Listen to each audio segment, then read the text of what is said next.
Bismillahirrahmanirrahim. Selamat datang. Hari ini kita akan memulai perjalanan yang luar biasa bersama salah satu kitab paling berpengaruh dalam tradisi Islam. Sebuah kitab yang berisi biografi ratusan orang-orang istimewa yang hidupnya habiskan untuk Allah. Kitabnya bernama Al-Kawakib Al-Durriyah fi Tarjim As-Sada As-Sufiyah, karya seorang ulama besar bernama Imam Muhammad Abdur Ra'uf Al-Munawi. Sebelum kita mulai, coba pikirkan satu pertanyaan ini dulu. Pernahkah kamu membaca kisah seseorang, dan setelah membacanya, kamu merasa hidupmu berubah? Kamu jadi ingin jadi orang yang lebih baik? Nah, itulah yang ingin dicapai oleh kitab ini. Ini bukan sekadar buku biografi biasa. Ini adalah kumpulan kisah, hikmah, dan rahasia dari orang-orang yang paling dekat dengan Allah sepanjang sejarah Islam. Kita akan mulai dari halaman pertama, dari bagian paling awal, yang disebut Mukadimah, artinya pendahuluan atau pembuka. Disinilah sang penulis memperkenalkan dirinya, menjelaskan mengapa dia menulis kitab ini, dan apa yang akan kita temukan di dalamnya.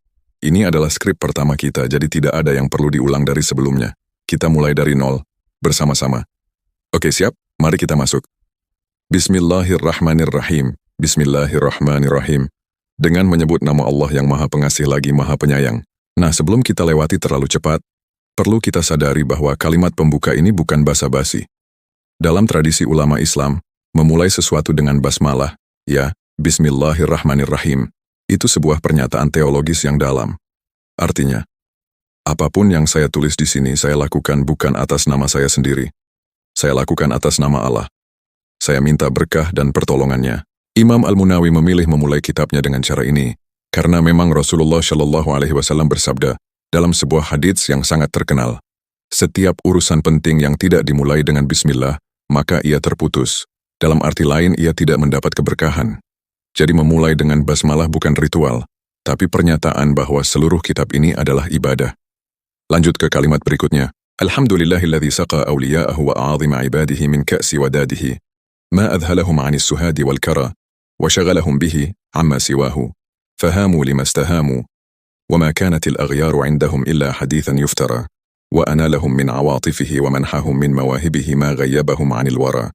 Terjemahannya, segala puji bagi Allah yang telah memberi minum para walinya dan hamba-hambanya yang agung dari piala cintanya, sesuatu yang membuat mereka lupa akan rasa kantuk dan tidur, serta menyibukkan mereka dengannya dari selainnya, sehingga mereka terpikat karena apa yang mereka dambakan, dan segala sesuatu selainnya hanyalah dongeng yang diada-adakan di sisi mereka, serta dia menganugerahkan kepada mereka dari kasih sayangnya, dan memberi mereka dari pemberiannya apa yang membuat mereka tersembunyi dari makhluk. Ini kalimat pembuka yang luar biasa. Kita bedah pelan-pelan ya. Imam Al-Munawi membuka dengan Alhamdulillah. Segala puji bagi Allah. Ini juga bukan sekadar pembuka formal. Dalam tradisi ulama, membuka tulisan dengan hamdalah itu mengikuti sunnah, mengikuti cara Al-Quran dibuka, mengikuti cara Rasulullah memulai pidato dan surat-suratnya. Tapi coba perhatikan, Imam Al-Munawi tidak cukup hanya bilang Alhamdulillah lalu selesai. Dia langsung menyambungnya dengan sebuah gambaran yang sangat puitis, dan dalam tentang siapa itu para wali Allah. Kata awliya'ahu, artinya para walinya. Kata wali dalam bahasa Arab punya makna yang kaya sekali. Asal katanya dari wilayah atau kedekatan. Jadi wali Allah artinya orang yang sangat dekat dengan Allah. Bukan dekat secara fisik ya, karena Allah tidak punya tempat. Tapi dekat secara hubungan, dekat dalam cinta, dalam ketaatan, dalam kehadiran hati. Gampangnya, kalau kamu punya sahabat yang sangat karib, yang selalu bersamamu, yang kamu percaya sepenuhnya, dan dia percaya kamu. Itulah bayangan paling sederhana dari hubungan wali dengan Allah.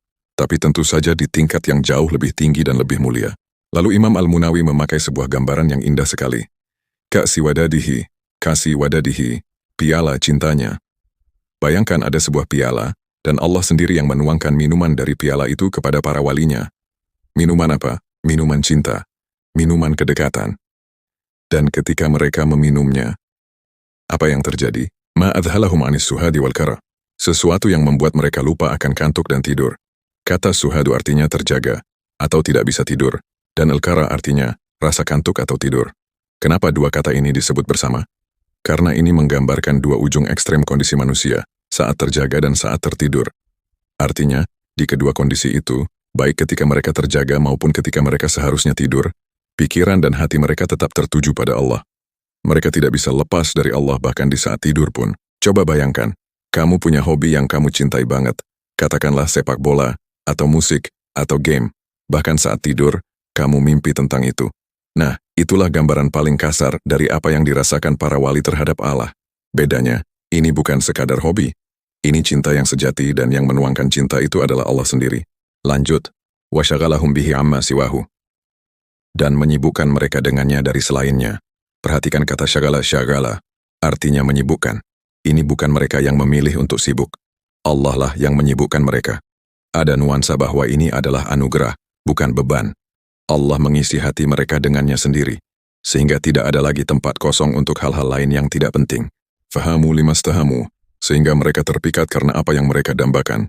Kata hama dalam bahasa Arab punya makna yang luar biasa kaya, terpikat, tergila-gila, berjalan tanpa tujuan karena terlalu larut dalam cinta.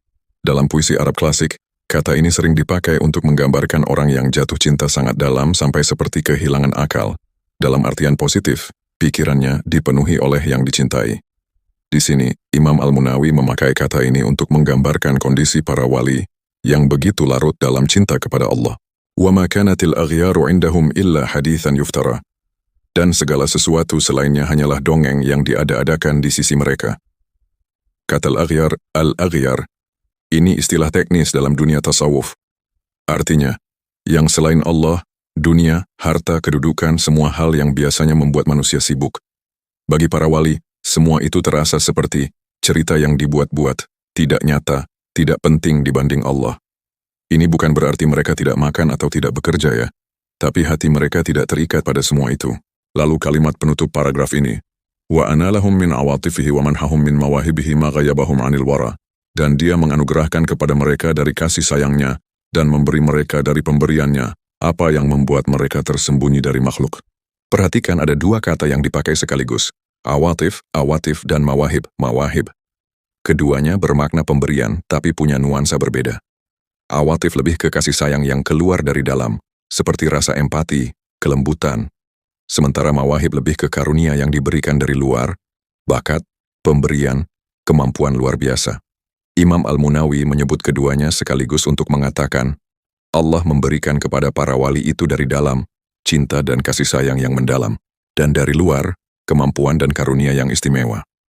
Dan hasilnya, ma ghayyabahum 'anil wara, yang membuat mereka tersembunyi dari makhluk. Kata ghayyaba artinya menghilangkan, menyembunyikan.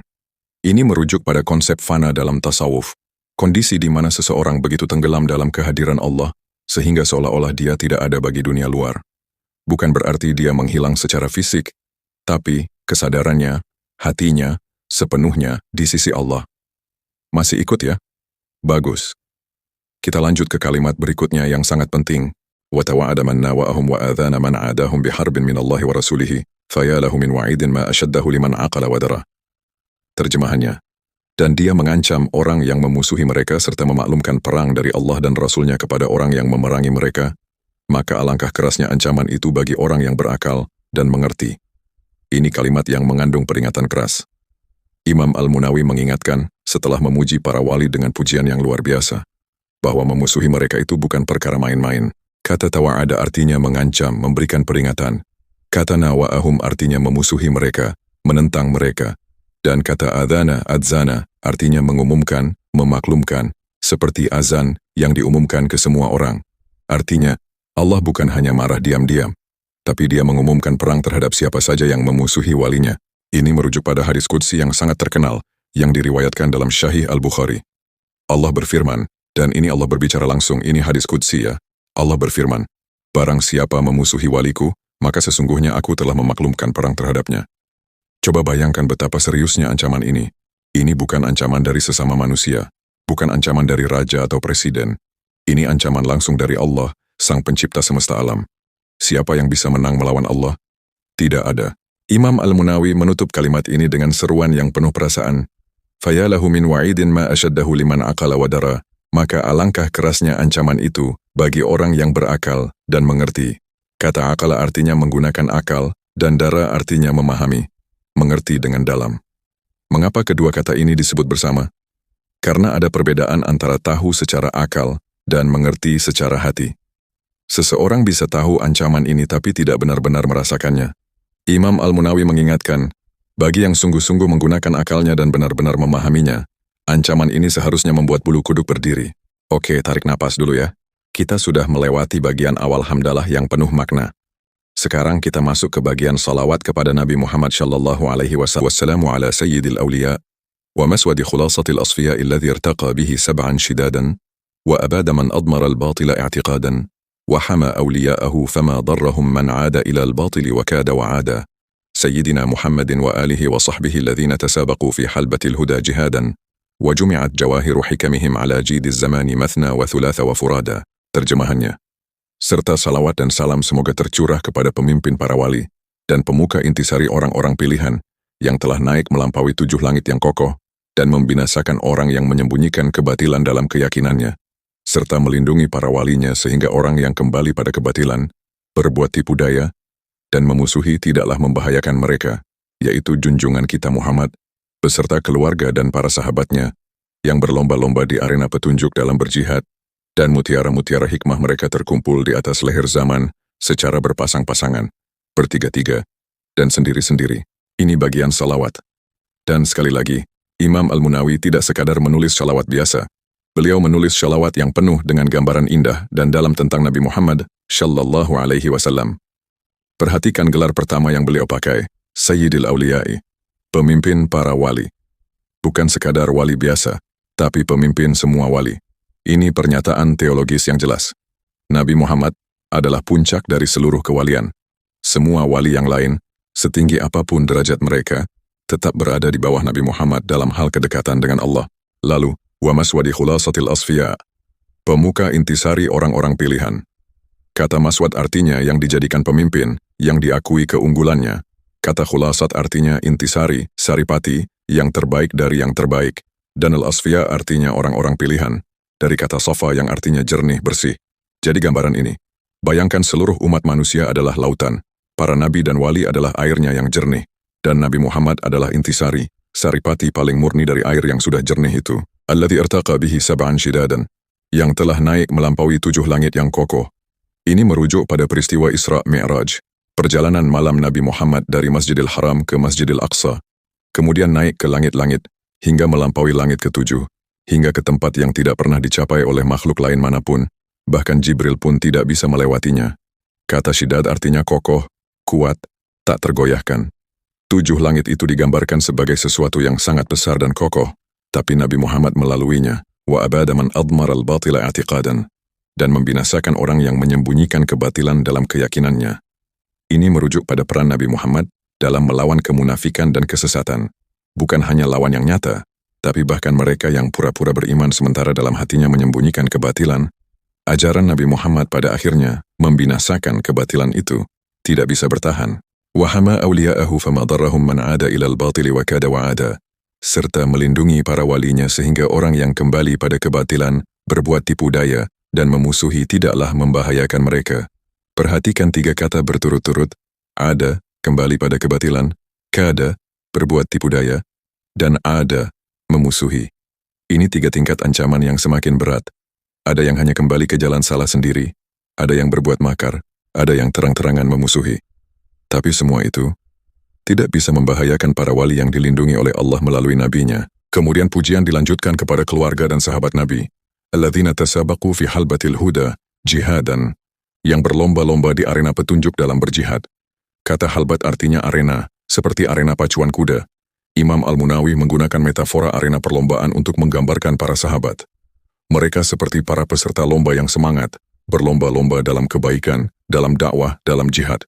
Bukan terpaksa, tapi bersemangat. Wa jumi'at jawahiru hikamihim ala jidiz zamani mathna wa thulatha wa furada.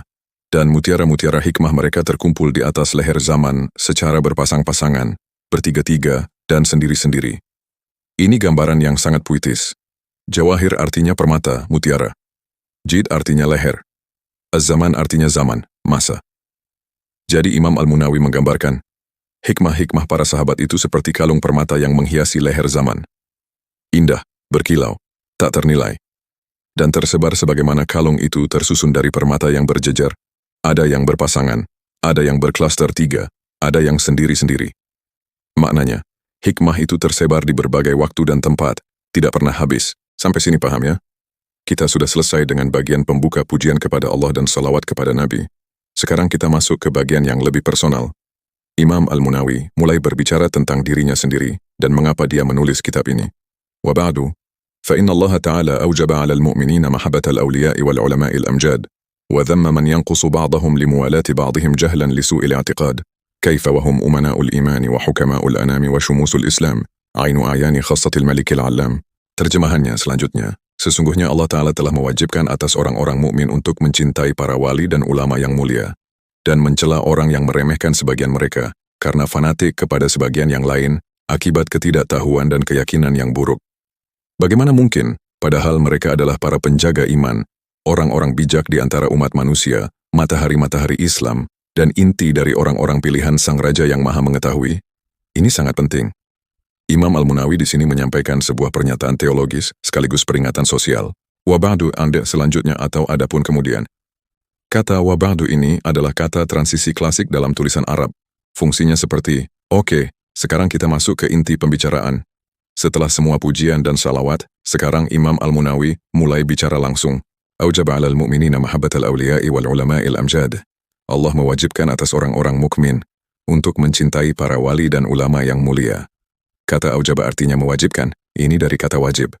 Jadi Imam Al-Munawi tidak hanya bilang dianjurkan atau bagus kalau dilakukan. Beliau menegaskan, ini wajib. Mencintai para wali dan ulama adalah kewajiban bagi setiap mukmin. Kenapa? Karena cinta kepada mereka adalah konsekuensi logis dari cinta kepada Allah dan Rasul-Nya. Kalau kamu cinta kepada seseorang, kamu juga akan cinta kepada orang-orang yang dicintai oleh orang itu. Dan siapa yang paling dicintai Allah? Para walinya.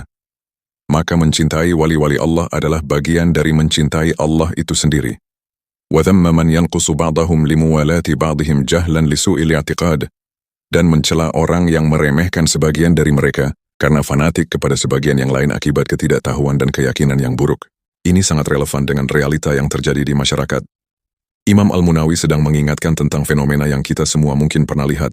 Ada orang yang sangat mengagumi satu ulama atau satu wali, tapi kemudian meremehkan, bahkan menjelek-jelekkan, ulama atau wali lain yang berbeda tarikat atau mazhab. Ini yang disebut ta'assub, fanatisme buta. Dan Imam Al-Munawi dengan tegas mengatakan, ini dicela oleh Allah, kata jahlan, karena kebodohan. Ini kalimat kunci. Fanatisme buta itu lahir dari ketidaktahuan. Orang yang benar-benar tahu dan paham tidak akan meremehkan wali-wali Allah lainnya, karena dia tahu bahwa semua mereka bersumber dari satu cahaya yang sama. Lalu Imam Al-Munawi menutup dengan pertanyaan retoris yang indah. Kaifa? Bagaimana mungkin? Dan kemudian dia menyebutkan 4 gelar para wali dan ulama. Umana'ul iman, para penjaga iman. Kata umana artinya orang-orang yang dipercaya, penjaga amanah. Iman umat Islam dijaga oleh para wali dan ulama. Tanpa mereka, iman ini bisa terdistorsi, bisa pudar. Wa hukama'ul anam, orang-orang bijak di antara umat manusia. Kata hukama dari kata hikmah, kebijaksanaan. Mereka adalah gudang kebijaksanaan yang diwariskan dari generasi ke generasi. Wa syumusul Islam, matahari-matahari Islam. Bayangkan dunia tanpa matahari. Gelap, dingin, tidak ada kehidupan. Para wali dan ulama itu seperti matahari. Mereka menerangi kegelapan, menghangatkan hati, dan menghidupkan semangat beragama. Ainu ayani khasatil malikil alami. Inti dari orang-orang pilihan Sang Raja yang Maha Mengetahui. Kata ain dalam bahasa Arab bisa berarti mata, atau bisa berarti inti, yang paling berharga. Dan ayan adalah bentuk jamaknya, orang-orang terkemuka. Jadi ainu ayan artinya inti dari para tokoh terkemuka, yang paling penting dari yang sudah paling penting. Ini superlatif dari superlatif. Perhatikan ya, ini sangat penting. Kita masuk ke bait puisi yang disisipkan Imam Al-Munawi. Ulaikal qawmu in uddu limakrumah, wa man siwahum falaghun ghairu ma'dud. Merekalah kaum yang jika dihitung berdasarkan kemuliaan, maka selain mereka hanyalah kesia-siaan yang tak terhitung. Wal farqu bainal wara jam'an, wa bainahum kal farqi ma baina ma'dumin wa mawjud. Perbedaan antara seluruh manusia dengan mereka, bagaikan perbedaan antara yang tiada dan yang ada. Di sini Imam Al-Munawi menyisipkan 2 bait puisi untuk memperkuat argumennya. Ini gaya penulisan Arab klasik yang sangat umum, prosa yang diperkuat dengan syair. Bait pertama mengatakan, kalau kita menghitung siapa yang benar-benar mulia di antara manusia, jawabannya adalah para wali dan ulama itu. Yang selain mereka, lagwun, sia-sia, tidak terhitung. Kata lagu ini sangat kuat. Ini bukan sekadar kurang penting, tapi benar-benar tidak dianggap dalam hitungan kemuliaan. Bait kedua bahkan lebih tegas. Perbedaan antara mereka dan manusia lain pada umumnya adalah seperti perbedaan antara yang ada dan yang tidak ada. Bukan sekadar perbedaan tingkatan, bukan sekadar perbedaan kualitas, tapi seperti perbedaan antara ada dan tiada. Ini tentu hiperbola, gaya bahasa berlebihan untuk menegaskan poin. Maknanya, keberadaan para wali itu bermakna, berpengaruh, nyata dalam mengubah dunia. Sementara banyak manusia lain yang hidupnya berlalu tanpa bekas yang berarti. Kita lanjut ke kalimat berikutnya. Lakin adimu syauqi la yasilu ila ayanil jamal, wa faqidu syam'i la yanalu arfal wisal. Terjemahannya, namun, orang yang tidak memiliki kerinduan takkan sampai pada penyaksian keindahan, dan orang yang kehilangan indera penciuman takkan meraih harumnya pertemuan. Ini kalimat yang sangat dalam dan puitis, dan sangat relevan. Adimu syauqi, orang yang tidak memiliki kerinduan. Kata syauq adalah kerinduan yang dalam, longing dalam bahasa Inggris, bukan sekadar ingin, tapi rindu yang menggebu, yang menyebabkan hati tidak tenang sebelum bertemu dengan yang dirindukan. Imam Al-Munawi berkata, kalau kamu tidak punya rasa rindu kepada para wali ini, kepada Allah, kepada kebenaran, kamu tidak akan bisa mayasilu ila iyanil jamal, sampai pada penyaksian keindahan. Iyan artinya menyaksikan secara langsung, bukan sekadar mendengar. Al-Jamal artinya keindahan. Simpelnya, untuk menikmati sesuatu yang indah, kamu harus mau datang mendekat. Kalau kamu tidak punya keinginan untuk mendekat, kamu tidak akan pernah bisa menikmati keindahannya. Analogi yang bagus. Bayangkan ada masjid dengan arsitektur yang luar biasa indah. Ukiran-ukirannya luar biasa. Tapi kalau kamu melewatinya sambil membuang muka, tidak mau melihat, tidak ada rasa ingin tahu, ya, kamu tidak akan pernah melihat keindahannya. Begitu juga dengan keindahan spiritual para wali ini. Lalu, wa faqidu syam'i la yanalu arfal wisal. Dan orang yang kehilangan indera penciuman takkan meraih harumnya pertemuan. Ini analogi yang sangat cerdas. Kalau kamu tidak punya hidung, tidak bisa mencium, kamu tidak akan pernah bisa menikmati harumnya bunga, harumnya masakan, harumnya minyak wangi. Tidak peduli seberapa dekat kamu dengan sumbernya. Begitu juga, kalau kamu tidak punya kepekaan spiritual, hati yang bersih, jiwa yang rindu, kamu tidak akan bisa merasakan kelezatan dan keindahan dari kedekatan dengan Allah dan para walinya. Kita sekarang masuk ke halaman 2. Dan di sini Imam Al-Munawi mulai berbicara lebih personal tentang dirinya sendiri. Man lam yabit, wal hubbu hashwu fuadih, lam yadri kaifa tafattatul akbadu. Terjemahannya, barang siapa yang tidak bermalam dengan cinta memenuhi hatinya, maka ia tidak tahu bagaimana hati bisa hancur berkeping-keping. Ini bait puisi lagi. Dan sangat menyentuh, yabit artinya bermalam, melewati malam. Al-hubbu hashwu fuadih, cinta memenuhi hatinya. Kata hasyu artinya isian, sesuatu yang memenuhi ruang. Jadi, seseorang yang malamnya diisi penuh dengan cinta. Cinta kepada Allah, cinta kepada Rasul, cinta kepada kebaikan. Lam yadri kaifa tafattatul akbadu. Ia tidak tahu bagaimana hati bisa hancur berkeping-keping. Kata al-akbad adalah bentuk jamak dari kabid, yang artinya hati dalam arti organ fisik. Tapi dalam bahasa Arab, puisi sering dipakai untuk makna hati nurani. Tafatatu artinya hancur, remuk, berkeping-keping. Maknanya kerinduan dan cinta yang sejati itu rasanya seperti hati yang hancur. Tapi hancur dalam arti yang positif. Seperti orang yang sangat merindukan sesuatu yang sangat dicintainya, sehingga dadanya seperti sesak, hatinya seperti diremas. Orang yang tidak pernah merasakan cinta yang sedalam itu, tidak akan pernah bisa memahami perasaan para wali. Wa inni kuntu qabla an yaktuba asy-syababu khatta al-'idhar, uraddidu nadhiri fi akhbari al-awliya'i al-akhyar, wa atatabba'u mawaqi'a isharati hikami as-sufiyyati al-abrar, wa ataraqabu ahwalahum, wa asburu aqwalahum. Terjemahannya, dan sesungguhnya aku, sebelum masa muda menumbuhkan rambut di pipi, senantiasa mengarahkan pandanganku pada berita-berita tentang para wali pilihan, menelusuri letak isyarat hikmah kaum sufi yang bertakwa, mengamati keadaan mereka dan menelah ucapan-ucapan mereka. Ini momen di mana Imam Al-Munawi mulai bercerita tentang dirinya sendiri. Dan cara dia memulainya sangat puitis. Qabla an yaktuba asy-syababu khatta al-'idhari. Sebelum masa muda menuliskan garis di pipi. Al-'idhar artinya rambut di pipi, janggut yang baru tumbuh pertama kali pada remaja. Ini ungkapan metaforis yang sangat indah. Masa muda seperti seorang penulis yang mulai menulis tanda-tandanya di wajah seseorang dengan tumbuhnya janggut pertama. Artinya, sejak sebelum akil balik, sejak masih anak-anak, Imam Al-Munawi sudah gemar membaca kisah para wali.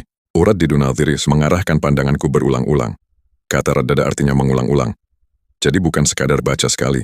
Dia membaca lalu membaca lagi lalu membaca lagi. seperti anak yang gemar buku tertentu sampai bukunya lecek karena terlalu sering dibaca. Wa atatabba'u mawaqi'a isyarati hikamis sufiyah. Menelusuri letak isyarat hikmah kaum sufi. Kata tataba'a artinya menelusuri, mengikuti jejak, seperti detektif yang mengikuti jejak. Dan perhatikan, kata mawaqi'a isyarat, letak isyarat-isyarat. Ini bukan berarti hikmah itu tersembunyi dan harus dirahasiakan. Tapi hikmah itu seperti isyarat.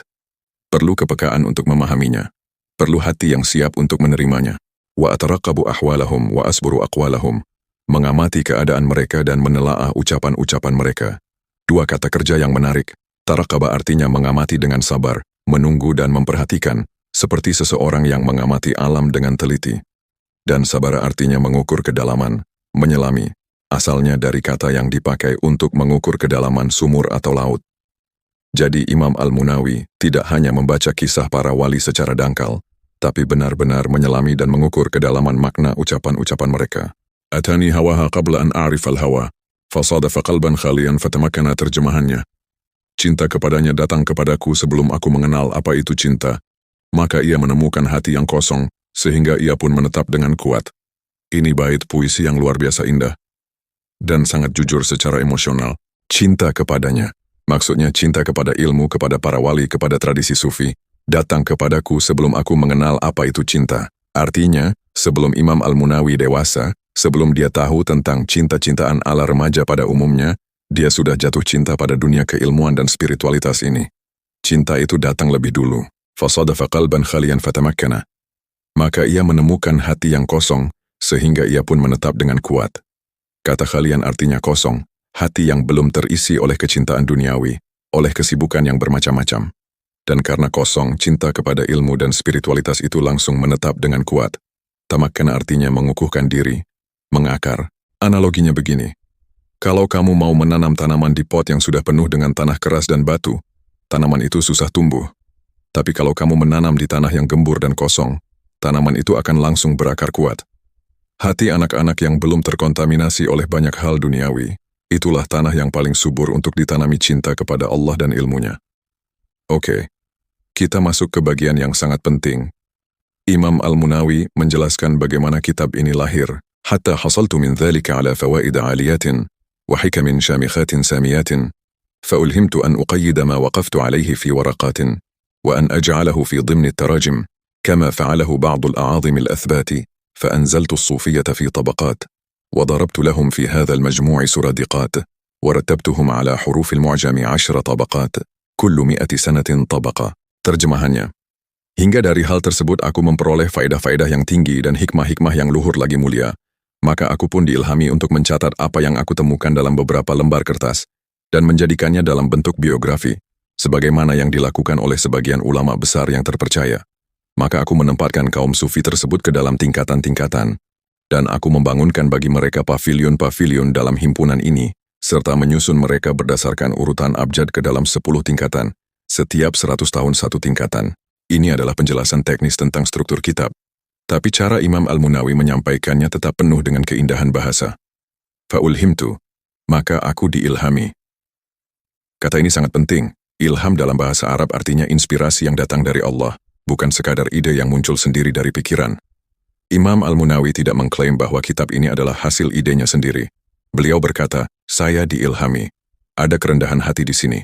Sekaligus juga ada klaim spiritual bahwa proyek ini diberkahi. Uqayyida kuwaita mencatat, mengikat dalam tulisan. Kata qayyad artinya mengikat, mengekang, asalnya dari kata untuk mengikat kuda. Maknanya, ilmu itu seperti hewan, yang kalau tidak diikat akan lari. Makanya para ulama sering berkata, qayyadul ilma bil kitabah, ikat ilmu dengan tulisan. Tulisan adalah cara mengikat ilmu agar tidak hilang. Fi dhimni tarajimi, dalam bentuk biografi. Kata tarajim adalah bentuk jamak dari tarjamat. Terjemah dalam bahasa Indonesia, tapi maknanya lebih luas dalam bahasa Arab. Dalam konteks ilmiah, tarjamah artinya biografi singkat, nama, latar belakang, karya, kisah hidup, dan sebagainya. Kama fa'alahu ba'dul a'azimil athbat. Sebagaimana yang dilakukan oleh sebagian ulama besar yang terpercaya. Kata al-a'azim artinya orang-orang besar, agung. Dan al-athbat, dari kata thiqah atau kepercayaan, artinya orang-orang yang terpercaya dan teliti. Imam Al-Munawi menempatkan dirinya dalam tradisi yang sudah ada. Beliau tidak mengklaim ini sebagai inovasi baru dari nol, tapi melanjutkan tradisi penulisan biografi tokoh-tokoh sufi yang sudah dilakukan oleh ulama-ulama sebelumnya. Fa'anzaltu sufiyata fi tabaqatin. Maka aku menempatkan kaum sufi ke dalam tingkatan-tingkatan. At-tabaqat artinya lapisan-lapisan, tingkatan. Ini genre penulisan yang sangat terkenal dalam tradisi Islam. Penulisan tabaqat, yaitu biografi yang disusun berdasarkan generasi atau era. Contoh yang paling terkenal misalnya Tabaqat Al-Kubra karya Ibnu Sa'd yang berisi biografi para sahabat Nabi. Wa darabtu lahum fi hadzal majmu'i suradiqatin. Dan aku membangunkan bagi mereka pavilion-pavilion dalam himpunan ini. Kata suradiqat artinya tenda-tenda besar, pavilion, tempat yang luas, nyaman, dan terhormat. Ini metafora yang indah. Imam Al-Munawi seperti seorang tuan rumah yang membangunkan tenda-tenda mewah bagi para tamunya. Dan tamunya di sini adalah para wali yang biografinya dia tulis. Beliau memberikan tempat yang layak dan terhormat bagi setiap tokoh dalam kitabnya. Warattabtuhum ala hurufil mu'jami 10 tabaqat, kullu mi'ati sanatin tabaqah. Dan menyusun mereka berdasarkan urutan abjad ke dalam 10 tingkatan, setiap 100 tahun satu tingkatan. Ini penjelasan teknis yang sangat membantu kita memahami struktur kitab. Bayangkan seperti ensiklopedia, disusun dari A sampai Z, tapi juga dibagi per era. Setiap 100 tahun dalam sejarah Islam mendapat satu tingkatan, satu bab tersendiri, dan dalam setiap bab tokoh-tokohnya diurutkan berdasarkan abjad nama mereka. Jadi kalau kamu ingin mencari tokoh tertentu, kamu tahu harus mencari di era mana dan di huruf apa. Ini menunjukkan kecerdasan metodologis Imam Al-Munawi. Kitab ini bukan sekadar kumpulan kisah yang asal-asalan. Ini adalah karya ilmiah yang terstruktur dengan rapi. Wa jama'atuhum kawakib, kulluha ma'alimu lil huda, wa masabihu lid duja, wa rujumun lil mustariqah. Lakinni lam astaw'ib. بل اقتصرت على جمع من النساك المشتهرين بالزهد المتحققين بالإرشاد والرشد ممن له كلام عال في الحقائق وباشر الأحوال والطرائق وظهرت عليه الكرامات والخوارق وقاطع القواطع والعلائق. Terjemahannya, dan aku mengumpulkan mereka laksana bintang-bintang. Semuanya adalah tanda-tanda petunjuk, lampu-lampu di kegelapan, dan pelempar bagi para pencuri. Namun aku tidak mencakup semuanya, melainkan membatasi diri pada sekelompok ahli ibadah yang terkenal dengan kezuhudannya, yang benar-benar ahli dalam bimbingan dan petunjuk, dari kalangan mereka yang memiliki ucapan tinggi mengenai hakikat-hakikat, menjalani keadaan dan jalan spiritual, serta nampak pada dirinya karomah dan hal-hal yang luar biasa, serta pemutus penghalang dan keterikatan duniawi. Ini kalimat kunci yang menjelaskan kriteria seleksi Imam Al-Munawi, siapa saja yang masuk dalam kitab ini, dan siapa yang tidak. Wa jama'atuhum kawakiba. Dan aku mengumpulkan mereka laksana bintang-bintang. Disinilah asal-muasal judul kitab. Kawakib artinya bintang-bintang. Para tokoh sufi yang dikumpulkan dalam kitab ini diibaratkan bintang-bintang di langit. Dan bintang itu apa fungsinya? 3 hal disebutkan. Ma'alimul huda, tanda-tanda petunjuk. Dulu sebelum ada GPS, para pelaut dan musafir menggunakan bintang-bintang untuk navigasi. Para wali ini seperti bintang. Mereka adalah penunjuk arah bagi umat yang tersesat. Wa masabihu lid-duja, lampu-lampu di kegelapan. Ad-duja artinya kegelapan pekat. Bintang-bintang menerangi malam yang gelap. Para wali menerangi kegelapan kebodohan, kemaksiatan, dan kesesatan. Wa rujumun lil mustariqati, dan pelempar bagi para pencuri. Ini merujuk pada ayat Al-Quran yang menyebutkan bahwa bintang-bintang itu digunakan untuk melempar setan-setan yang mencuri dengar pembicaraan langit. Al-Mustariqat artinya para pencuri pendengaran, yaitu setan. Para wali dengan kehadiran dan ilmu mereka adalah benteng yang mengusir pengaruh setan dari umat. Kemudian Imam Al-Munawi dengan jujur mengakui keterbatasannya. Lakinni lam astaw'ib, namun aku tidak mencakup semuanya. Ini kerendahan hati yang penting. Beliau tidak mengklaim kitabnya lengkap dan mencakup semua wali yang pernah ada. Beliau sadar, jumlah wali Allah itu sangat banyak. Tidak mungkin semuanya masuk dalam satu kitab. Lalu apa kriterianya? Imam Al-Munawi menyebutkan beberapa. An-nusakul mushtahirina biz-zuhd, ahli ibadah yang terkenal dengan kezuhudan. Kata nusak adalah bentuk jama' dari nasik, orang yang tekun beribadah, yang hidupnya dipenuhi dengan ibadah. Dan zuhd dan zuhud adalah sikap tidak terikat kepada dunia, tidak silau dengan harta dan kedudukan, al-mutahaqqiqina bil irsyadi war rushd, yang benar-benar ahli dalam bimbingan dan petunjuk. Kata tahaqqaqa artinya benar-benar mewujudkan, bukan sekadar mengaku-aku. Jadi bukan hanya orang yang mengaku-aku sebagai pembimbing, tapi yang memang sungguh-sungguh membimbing umat menuju kebaikan. Man lahu kalamun alin fil haqa'iq, yang memiliki ucapan tinggi tentang hakikat-hakikat. Al-haqa'iq dalam konteks tasawuf, artinya kebenaran-kebenaran mendalam tentang Allah, tentang jiwa manusia, tentang hubungan manusia dengan Tuhan. Ini bukan sekadar orang yang bisa ceramah bagus, tapi orang yang ucapan-ucapannya mengandung kedalaman spiritual yang nyata. Wa basyaral ahwala wa tara'iq, yang menjalani keadaan dan jalan spiritual. Kata basyara artinya menyentuh langsung, menangani secara langsung, bukan hanya tahu secara teori. Ini penting, Imam Al-Munawi hanya memasukkan tokoh yang sungguh-sungguh mengalami perjalanan spiritual, bukan sekadar menganalisisnya secara intelektual.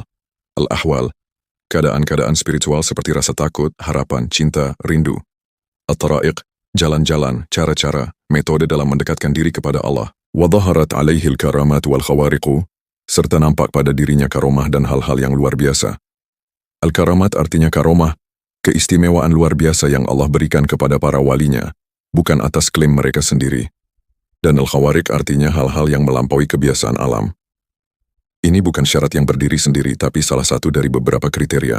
Waqati'ul qawati'i wal ala'iqi, serta pemutus penghalang dan keterikatan. Al-qawati' artinya penghalang-penghalang, hal-hal yang memutus seseorang dari perjalanan spiritualnya. Al-ala'iq artinya ikatan-ikatan, keterikatan kepada dunia yang menjerat hati. Para wali yang masuk dalam kitab ini adalah mereka yang berhasil memotong semua penghalang dan keterikatan itu. Coba kita tarik nafas sebentar. Kita sudah hampir selesai dengan mukadimah ini. Bagian akhirnya sangat penting karena Imam Al-Munawi menjelaskan tujuan kitab, lalu memperkenalkan dirinya secara resmi. فَإِنَّ الْقَصْدَ بِهَذَا التَّعْلِيقِ النَّفْعُ بِمَا لَهُمْ مِنَ الْكَلَامِ فِي الْحَقَائِقِ وَالْحِكَمِ وَالْأَحْكَامِ وَمَا سِوَاهُ بِالنِّسْبَةِ إِلَيْهِ تَتِمَّاتِ وَإِنْ كَانَتْ فِي نَفْسِهَا مِنْ أَنْفَسِ الْمُهِمَّاتِ. Terjemahannya, karena tujuan dari catatan ini adalah mengambil manfaat dari ucapan mereka tentang hakikat-hakikat, hikmah, dan hukum-hukum, sedangkan hal lainnya hanyalah pelengkap jika dibandingkan dengannya, meskipun hal-hal tersebut pada dasarnya termasuk urusan yang sangat berharga. Ini adalah pernyataan tujuan maqasid dari kitab ini. Imam Al-Munawi dengan jelas menyatakan, tujuan utama kitab ini bukan sekadar menceritakan biografi. Tujuan utamanya adalah an-naf'a, memberikan manfaat dari ucapan-ucapan para wali tentang al-haqa'iq, hakikat-hakikat spiritual, al-hikam, hikmah-hikmah, dan al-ahkam, hukum-hukum atau ketentuan. Hal lain, seperti tanggal lahir, kisah perjalanan, tela, disebutnya sebagai tatimmat, pelengkap. Meski beliau juga mengakui bahwa pelengkap itu sendiri sebenarnya berharga, min anfasil muhimmat, dari urusan-urusan yang paling berharga. Kata anfas dari kata nafid, berharga, mahal, bernilai tinggi. Ini kejujuran metodologis yang penting. Imam Al-Munawi sedang bilang, kalau kamu membaca kitab ini hanya untuk mencari cerita menarik, kamu bisa. Tapi kalau kamu mau mengambil manfaat paling besar, fokuslah pada ucapan-ucapan hikmah para wali itu. Fadunaka majmu'an jamu'an, اشتمل على حكم عالية المقدار وإشارات بديعة رفيعة المنار وحكايات ليس فيها شكايات ونوادر في ضمنها زواجر ومواعظ تصمت اللافظة ويتوب لها الفاجر وفوائد يسود بها القرطاس ويود لو زيد فيه سواد القلب والبصر وتسد بها الأوراق فتصبح أسود من الشمس والقمر. Terjemahannya, maka terimalah himpunan yang komprehensif ini, yang mencakup hikmah-hikmah yang bernilai tinggi, isyarat-isyarat indah dengan menara yang luhur, kisah-kisah yang tidak mengandung keluhan, keunikan-keunikan yang mengandung peringatan, nasihat-nasihat yang mendiamkan pembicara, dan membuat pelaku maksiat bertaubat karenanya, serta faedah-faedah yang membuat kertas menjadi hitam dengan tulisan, dan diharapkan sekiranya ditambah lagi dengan hitamnya hati dan penglihatan, serta lembaran-lembaran menjadi hitam karenanya, sehingga menjadi lebih agung daripada matahari dan bulan. Ini adalah trailer dari kitab Imam Al-Munawi, menggambarkan apa saja yang akan ditemukan pembaca di dalamnya. Dan caranya menggambarkan sangat artful, penuh dengan permainan kata dan metafora. Fadunaka, maka terimalah. Ini ungkapan yang dipakai ketika menyerahkan sesuatu kepada orang lain. Seperti bilang, ini, ambillah, atau ini untukmu. Majmu'an jamu'an, himpunan yang komprehensif. Ada permainan kata di sini. Majmu' artinya himpunan, dan jamu' artinya yang sangat banyak mengumpulkan. Keduanya dari akar kata yang sama. Lalu Imam Al-Munawi menyebutkan isi kitab. Hikamin aliyatil miqdar, hikmah-hikmah yang bernilai tinggi. Bukan hikmah biasa-biasa, tapi yang nilainya tinggi, yang berbobot. Wa isyaratin badi'atin rafi'atil manar, isyarat-isyarat indah dengan menara yang luhur. Badi'at artinya indah luar biasa, unik. Al-manar artinya menara, tempat tinggi yang bisa dilihat dari jauh. Jadi isyarat-isyarat ini bukan yang samar dan tersembunyi, tapi yang tinggi dan bisa dilihat oleh siapa saja yang mau memperhatikan. wa hikayatin laisa fiha shikayatun. Kisah-kisah yang tidak mengandung keluhan. Ada permainan kata yang sangat indah di sini. Hikayat, kisah-kisah, dan shikayat, keluhan-keluhan. Keduanya berbunyi mirip, tapi maknanya berbeda. Imam Al-Munawi seperti berkata, ini kisah-kisah yang mengangkat semangat, bukan yang membuatmu putus asa atau mengeluh. Wa nawadira fi dhimniha, zawajiru, keunikan-keunikan yang mengandung peringatan. Nawadir artinya hal-hal yang langka, unik, tak biasa, cerita-cerita yang mengejutkan dan tak terduga. Tapi di balik keunikannya, ada zawajir, peringatan-peringatan yang mengingatkan dari perbuatan buruk. Wa mawa'idha tusmitul lafidh, wa yatubu lahal fajir. Nasihat-nasihat yang mendiamkan pembicara dan membuat pelaku maksiat bertaubat. Kata tusmitul lafidh, mendiamkan pembicara. Ini ungkapan yang menarik. Nasihat itu begitu kuat, begitu tepat sasaran, sehingga bahkan orang yang sedang bicara pun akan terdiam terpukau ketika mendengarnya. Dan bagi fajir, orang yang biasa melakukan kemaksiatan, mendengar nasihat ini bisa membuat mereka bertaubat. Lalu bagian terakhir yang paling puitis. Wa fawaidah yaswaddu bihal kertas. Faedah-faedah yang membuat kertas menjadi hitam. Ini gambaran konkret. Kertas yang awalnya putih, menjadi hitam karena dipenuhi tulisan. Artinya, isi kitab ini begitu banyak sampai memenuhi seluruh kertas. Wa yawaddu law zida fihi sawadul qalbi wal basar. Dan diharapkan sekiranya ditambah lagi dengan hitamnya hati dan penglihatan. Ini sangat puitis dan sedikit membingungkan kalau tidak dijelaskan. Sawad artinya warna hitam, tapi dalam konteks ini dipakai secara metaforis. Hitamnya hati di sini bukan berarti hati yang gelap dan buruk, tapi maksudnya, semoga isi kitab ini bisa mengisi hati, seperti tinta mengisi kertas, meresap masuk ke dalam hati dan penglihatan si pembaca. Wa tasuddu bihal awraqu fatusbihu aswada minasyamsi wal qamar. Serta lembaran-lembaran menjadi hitam karenanya, sehingga menjadi lebih hitam daripada matahari dan bulan. Ini hiperbola yang sangat tinggi. Matahari dan bulan itu bersinar terang bukan hitam. Jadi, lebih hitam dari matahari dan bulan, artinya melebihi matahari dan bulan dalam hal cahaya dan kemuliaan. Hitam di sini dipakai dalam makna kepenuhan, kepadatan, dan keagungan. Lembaran-lembaran kitab ini, karena dipenuhi hikmah para wali, menjadi lebih bercahaya dan mulia dari sinar matahari dan bulan. Dan sekarang kita sampai di momen yang sangat personal. Imam Al-Munawi memperkenalkan dirinya secara resmi. Wasammaituhu al-kawakib ad-durriyata fi tarajim as-sadati as-sufiyah. Terjemahannya, dan aku menamainya al-kawakib al-durriyah fi tarajim al-sada al-sufiyah. Artinya bintang-bintang gemerlap dalam biografi tuan-tuan sufi. Mengapa bintang-bintang gemerlap?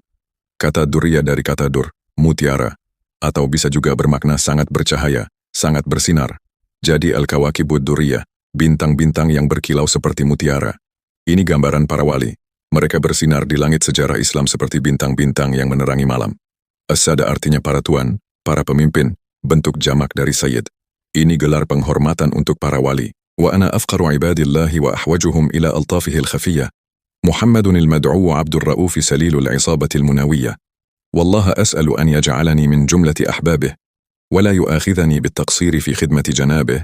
وقبل الشروع في المقصود لابد من مقدمة فأقول مستمدا من بحر جود واجب الوجود.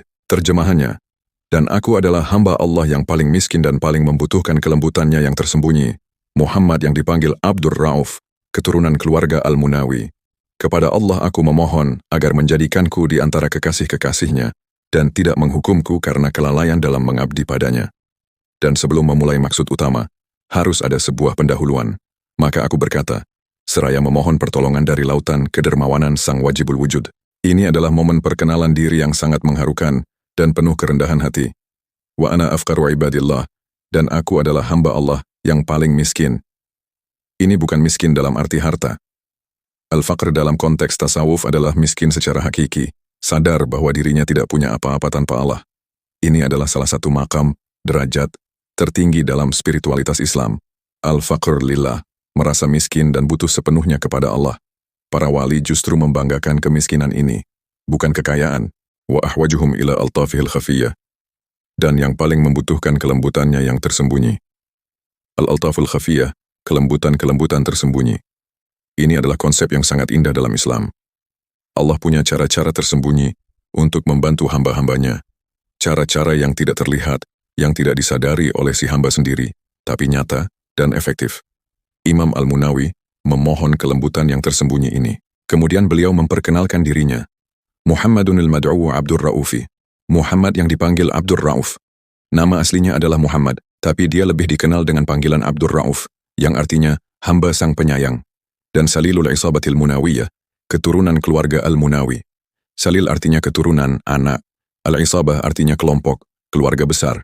Jadi Imam Al-Munawi berasal dari keluarga yang dikenal dengan nama Al-Munawi, keluarga yang rupanya cukup terkenal di zamannya, sehingga cukup disebutkan nama keluarganya tanpa perlu penjelasan panjang. Siapakah Imam Al-Munawi ini?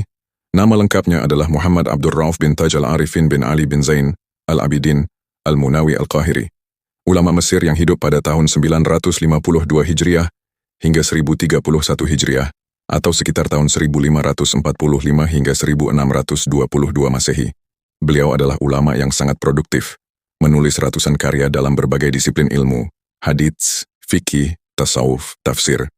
Salah satu karya terbesarnya adalah Faid Al-Qadir, sebuah syarh atau penjelasan terhadap kitab Al-Jami' Al-Syaghir, karya Imam As-Suyuti.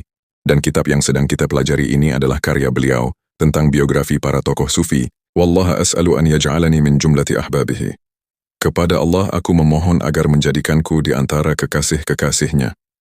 Kata ahbab adalah bentuk jamak dari habib, kekasih. Imam Al-Munawi, dengan segala ilmunya, dengan segala karya besarnya, tetap merasa belum layak disebut kekasih Allah. Dan dia memohon itu sebagai doa, bukan mengklaim sebagai hak. Wala yu'akhidhani bitaqsiri fi khidmati janabih. Dan tidak menghukumku karena kelalaian dalam mengabdi padanya. Al-Janab artinya hadirat, keagungan, sering dipakai sebagai bentuk penghormatan untuk menunjuk kepada Allah. At-taqsir artinya kekurangan, kelalaian. Imam Al-Munawi mengakui bahwa betapapun banyak dia beribadah dan berilmu, tetap saja ada kekurangan dalam pengabdiannya kepada Allah. Wa qabla syuru'i fil maqsudi la budda min muqaddimatin. Dan sebelum memulai maksud utama, harus ada sebuah pendahuluan. Ini menarik. Imam Al-Munawi menyebutkan bahwa akan ada muqaddimah, pendahuluan, sebelum isi utama kitab. Artinya, apa yang kita baca sejauh ini adalah pembukaan dari muqaddimah itu. Muqaddimah yang sebenarnya akan datang setelah ini, yang akan berisi penjelasan tentang konsep-konsep dasar tasawuf dan metodologi beliau. Fa'aqulu mustamiddan min bahri judi wajibil wujud. Maka aku berkata seraya memohon pertolongan dari lautan kedermawanan sang wajibul wujud. Perhatikan 3 kata kunci di sini. Al-Jud, kedermawanan, kemurahan hati yang sangat besar. Allah bukan sekadar murah hati, kedermawanannya seperti lautan. Bahr, lautan. Kenapa lautan? Karena lautan itu tidak ada batas yang bisa dilihat, tidak ada dasar yang bisa diukur, tidak pernah habis. Begitulah kedermawanan Allah, wajibul wujud, wajibul wujud. Ini istilah filsafat Islam untuk menyebut Allah, yang keberadaannya wajib ada, artinya Allah tidak mungkin tidak ada. Berbeda dengan makhluk yang keberadaannya hanya mungkin ada, dan mungkin tidak ada, karena bergantung pada sesuatu yang lain. Allah keberadaannya berdiri sendiri, tidak bergantung pada apapun. Imam Al-Munawi menutup mukadimah awalnya dengan cara yang sangat cantik. Dia menggambarkan Allah sebagai lautan kedermawanan yang tak berbatas. Dan dari lautan itu dia memohon pertolongan untuk menulis kitab yang akan menjadi manfaat bagi umat.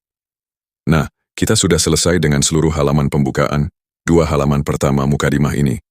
Mari kita rangkum bersama apa yang sudah kita pelajari. Jadi kalau ada yang tanya, tadi ngomongin apa sih? Jawabannya sederhana. Kita membaca pembukaan sebuah kitab luar biasa tentang biografi tokoh-tokoh sufi Islam.